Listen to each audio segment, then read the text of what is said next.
Sa ating meditation ngayong gabi sa prayer meeting, buksan natin ang ating mga Bible sa Jude chapter 1. Jude chapter 1 at babasahin natin ang verse 5 hanggang 7. Napakasarap po ang mamuhay sa katotohanan. Wala tayong alalahanin, wala tayong iniisip na mayroong nasaktan, hindi tayo nag-iisip na tayo rin ay kukwento sa ibang mga tao. Katotohanan po ang siyang talaga magpapalay sa atin at nais kong ibahagi ngayon ito sa atin, tatlong katotohanan na huwag nating malimutan dito po sa ating teksto.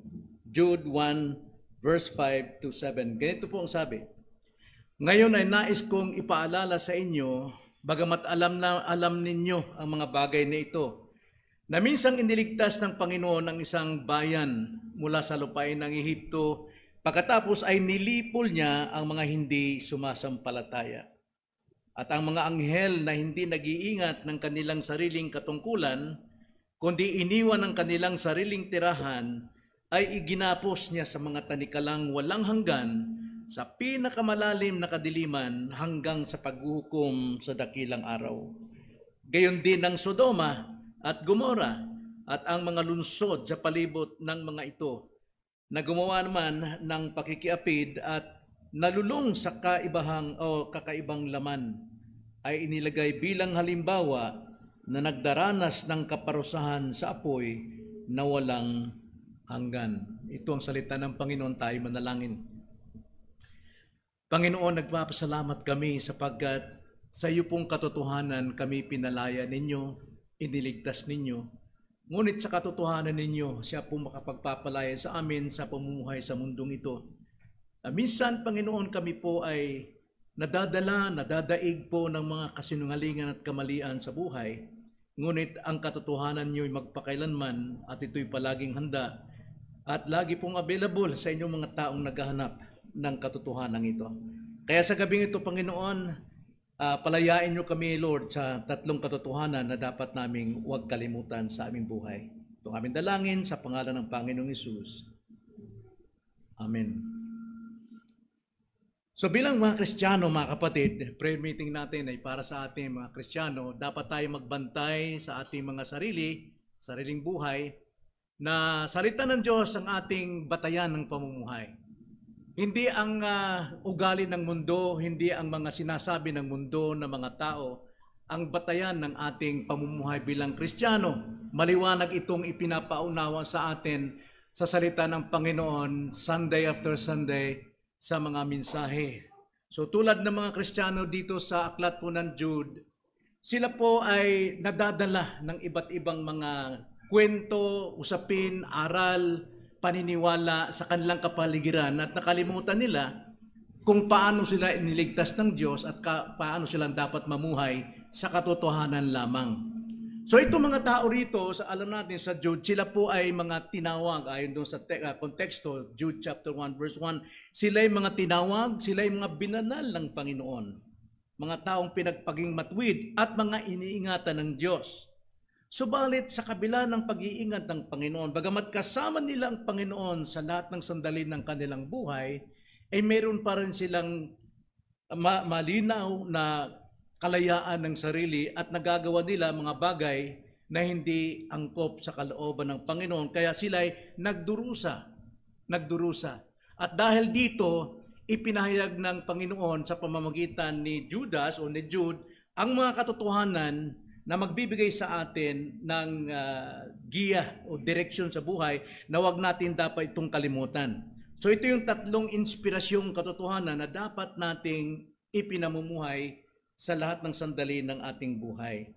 So ayon dito sa ating teksto, una, narito yung inspirasyong malaman natin ang panganib ng unbelief. Even though Christian tayo, pero namumuhay tayo tulad ng mga taong hindi mananampalataya.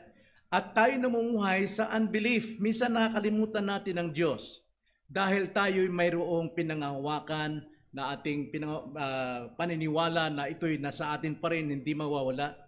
Tulad ito ng mga taga rito sa sulat ni Jude. na si Jude, mahilig siyang gumamit ng mga Old Testament testimony, bagamat totoo, upang i-apply sa kanilang buhay. Unang-una, ito yung sinabi ni Jude, mag-ingat tayo sa panganib ng unbelief. Verse 5, ganito ang pagkakasabi sa verse 5. Ngayon ay nais kong ipaalala sa inyo, bagamat alam na alam ninyo ang mga bagay na ito, sapagkat nakasulat ito sa kasaysayan ng banal na kasulatan at araw-araw nila itong binabasa at pinapalagang kasaysayan. Nasabi na minsang iniligtas ng Panginoon ang isang bayan mula sa lupain ng Ehipto, at alam natin ito yung mga tao o bayan ng Diyos. Talagang iniligtas ito sa dakilang kapangyarihan mula sa pagkalipin.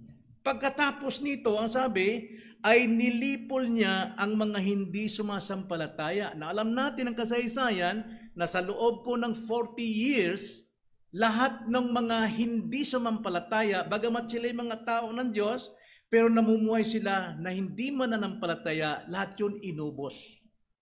Lahat yun ay nahatulan ng kamatayan, at ang pumasok sa lupang pangako ay ang second generation. Kaya sinabi nito ni Jude, alalahanin ninyo, alam na alam nyo ito. So anong leksyon sinasabi rito? Unang-una, dapat tayong huwag magtiwala sa seguridad ng ating nakaraan. Bilang Kristiyano, tayo man ay pinalaya ng Panginoon mula sa kaparusahan ng impyerno, ng ating kasalanan. Tinubos tayo ng ating Panginoon, kinamatayan tayo. Ito yung ating nakaraang karanasan. Pero ang nakaraan nating karanasan, mga kapatid, bagamat ito'y maganda, ito'y mabuti, pero wala na po itong kaugnayan sa ating kasalukuyan. Tanging nakaraan na yun, hindi na mauulit yun. Tulad ng kamatayan ng ating Panginoon, once and for all lang yun, minsan na nangyari, at hindi pwedeng siya'y mamatay muli sa ating kasalanan. Dahil lahat tayo ay nagkakasala. So ang kailangan natin ay dapat nagkukontinue tayo. Tayo ay nagpapatuloy sa ating pamumuhay bilang mga iniligtas ng Diyos at hindi sa unbelief, hindi sa kawalang pananampalataya. Sapagkat minsan tayo gumagawa, namumuhay tayo na wala sa pananampalataya ng Panginoon, hindi ayon sa kanyang kalooban. So dapat ang ating present time bilang Kristiyano ay gamitin nating magsumikap na ipamuhay yung ating nakaraang karanasan na ngayon ay nagpapatuloy sa buhay natin. Ikalawa, dito po sa panganib ng unbelief, huwag nating asahan o panghawakan ang kinabukasan nating karanasan. Darating pa lang yun. Ito yung magpupursige sa atin, magdidikta sa atin na ating ipamuhay ang ating buhay sa kasalukuyan upang maabot natin ang kinabukasan. Remember, pagdating po sa providence of God, sa decree of God, ang Diyos po may tinakda na at tayo binigyan ng dalawang choice. Dalawang pintuan. Either susunod ka sa utos niya na buhay ang ating tandagkapin, nakatakda na yun. Or either sa disobedience tayo na ang kasunod nito ay kaparusahan. Nakatakda rin yun. Kaya nga sa ating past at ang ating future, huwag nating asahan. Huwag tayong mamuhay ron na hindi na tayo kikilos. Total, ako ligtas na, so mapapalangit na ako. Mga kapatid, delikado po yun. Dapat nating pamuhay ang ating kasalukuyang kaligtasan ngayon upang matamo natin ang itinakda sa darating. Sapagkat kung hindi tayo magsusumikap sa ating panahon ngayon, ano bang pinagsisikapan dito? Hebrews chapter 12 verse 14. Kailangan pagsikapin natin sa pakikipag-isa, pakikipagkapwa natin sa ating kapatiran, sa ating pamilya, at kabanalan. Isa yun. Parallel sa kabanalan, iyong ating pakikipagkapwa. Kung masama, maraming taong nagagalit sa atin, wala ka sa kabanalan. Pag sinabing wala ka sa kabanalan, ganun lagi ang buhay mo na mayroon kang mga kaaway, kasi mayroon kang ginagawang kung anong para mag-away, ang sabi nga, without holiness, you can never see God. Wala talaga sa iyo ang buhay na walang hanggan. Hindi mo asahan ako'y uupong kasama ni Kristo. No. Yung kinabukasan, wala yang kaugnayan sa iyo sa iyong pagsisikap sa pagpasok sa pintuan ng buhay. Ipamuhay mo ang iyong kaligtasan. Number 1, holiness. Yun ang ating dapat i-pursue sa buhay natin. Pag sinabing pursue, mga kapatid, tulad ng mga taong naghihimagsik na kanilang pinipersecute ang Kristiyano, they're pursuing the Christian. They are, ang ibig sabihin, inuusig nila ang Kristiyano. The same with us, Christians, kailangan usigin natin, habulin natin palagi ang pamumuhay sa kabanalan, pakikipagkasundo sa ating kapwa. Sapagkat may panganib po ang unbelief na ito. Kaya ang application dito, isa lang, nagtitiwala ka ba sa Diyos? Kung nagtitiwala ka, gawin mo yung nararapat mong gawin. Pasukin mo yung dapat mong pasukin. Huwag yung hindi dapat. Ikalawa, sa verse 6, inspirasyon ditong malaman natin ang kahihiyan ng rebellion. Kahihiyan po ang mangyayari sa mga nagre-rebel, lumalaban, naghihimagsik. Verse 6, ganito po ang pagkakasabi. At ang mga anghel na hindi nag-ingat ng kanilang sariling katungkulan, kundi iniwan ang kanilang sariling tirahan, ay iginapos niya sa mga tanikalang walang hanggan, sa pinakamalalim na kadiliman, hanggang sa paghuhukom sa dakilang araw. Na ano pong kaugnayan natin sa atin dito? At sinasabi dito ni Jude na maging mga anghel, hindi pinapatawad ng Panginoon. Kahit sila'y anghel, espesyal. Mas lamang sila sa tao, pero tayo nilikha ng higit pa sa anghel. Alam natin yan. Pero sila po yung mga maluluwalhati. Pero may parusa pa rin sa kanila ang Panginoon. Huwag mong sabihin ikaw ay malago, huwag mong sabihin ikaw ay mabuting Kristiyano, ay may parusa pa rin pag ikay nagkamali. Anong pagkakamali? Dalawa pong pagkakamali rito eh. Una, hindi nila iningatan ang kanilang sariling katungkulan. Mayroon tayong katungkulan natin, mga kapatid. Anong katungkulan natin? There is only one. John chapter 13, verse 34 to 35, sabi ni Jesus Christ, isang bagong utos ang binibigay sa inyo, magmahalan kayo sa isa't isa. Tulad ng pagmamahal ko sa inyo. Magmahalan kayo sa isa't isa upang malaman ng lahat na kayo'y mga alagad ko. Now, kung tayo po may bangayan sa ating kapatid, sa ating kapwa, sa ating kamag-anakan, o ikang dahilan ng bangayan, mga kapatid, iniwan mo yung iyong, hindi mo iningatan ang iyong kalagayan. At ang sabi diyan, yung mga anghel iginapos. May kaparusahan talaga. Ikalawang kamalian, iniwan nila ang kanilang sariling tirahan. Ang tirahan natin ay si Jesus Christ. Wala tayong ibang tirahan. Pero ang iniwan natin ito kapag nagsasarili tayo, yung ating inggit, yung galit natin sa kapwa, yun ang ating pinamumuhay, tinitirhan natin, nagkakaroon to ng confusion sa marami. Tandaan natin, may kahihiyan na tatanggapin ang rebellion. Sapagkat kung tayo po ang cause nitong mga conflict, awayan, mga kapatid, even angel, ano natin si Satan yan, wala namang pinakamahusay na anghel na pinarusahan ng maliban sa kay Satan. Iginapos niya sa mga tanikalang walang hanggan, sa pinakamalalim na kadiliman hanggang sa paghukom sa dakilang araw. Kung anghel di pinatawad ng Diyos, gayon din tayo. Huwag tayong masyadong magpapakampante sa ating sarili. So dalawa ang dapat mong tanggapin at dapat nating alalahanin dito sa kahihiyan ng rebellion. Unang-una, dapat mong malaman mayroon kang dapat tanggapin. Ikalawa, dapat mong malaman mayroon kang dapat igalang. Una, ang tanggapin mo rito ay ang layunin ng Diyos. Bakit ba tayo niligtas ng Diyos?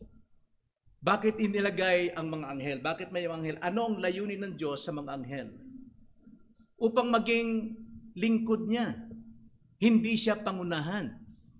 Ganon din tayo. Tayo po ay iniligtas ng Diyos dahil may layunin ng Diyos. Ang sabi, ang ating layunin, only one. to glorify God and to enjoy Him forever. Pag nag-glorify natin ang Diyos at nag-enjoy tayo sa Kanya, walang problema sa ating kapwa. Walang problema. Kasi namumuhay tayo sa pag-ibig. Yun ang dapat nating tanggapin. Hindi nag-ingat sa kanilang katungkulan. Tayo may katungkulan tayo.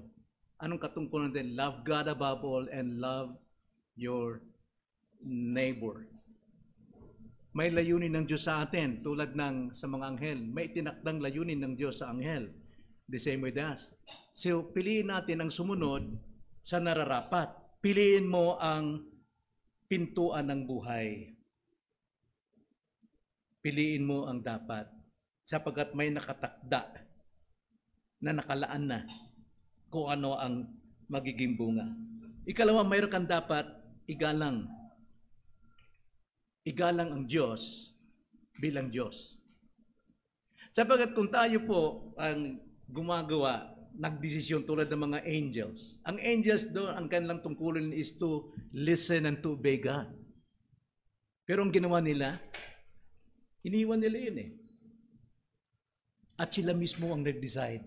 Silang nagdesisyon sa kanilang sarili. Sa atin hindi rin. Ano mang desisyon natin, dapat based sa banal na kasulatan. Joshua 1:8, di ba? Bulay-bulayin nyo, ang aklat na ito, huwag nyo ihiwalay sa inyong mga bibig upang masunod nyo ang lahat ng nakasulat o lahat ng bagay na naaayon sa sinasabi ng kasulatan. So lahat ng ating desisyon dapat nakaayon sa salita ng Panginoon. Kaya dahil dito sa kanilang pag-alis sa kanilang katungkulan at hindi nila iningatan, iniwan nila, ibinulid sila ng Panginoon sa pinakamalalim, bottomless pit. Yan sinasabi natin mga kapatid na mayroon din tayong kaparusahan. Kaya ang application, number 1, isa lang, nagpapasakop ka ba sa Diyos? Then pangatlo na inspirasyon na dapat nating malaman sa verse 7. Dapat nating malaman, mayroong pong kahatulan sa immoral. Verse 7. Ganito ang sabi. Gayon din ang Sodoma, na pumasok dito ang Sodoma, no? Dahil ito ay tulad ng mga anghel ay naparusahan din. Sodoma at Gomora at ang mga lungsod, no? Sodoma at Gomora at mga lungsod na damay na. Mga lungsod. At mga lungsod ng mga ito na gumawa naman ng pakikiapid at nalulong sa kakaibang laman ay inilagay bilang halimbawa na nagdaranas ng kaparusahan sa apoy na walang hanggan. Ang Sodoma sa atin naging halimbawa.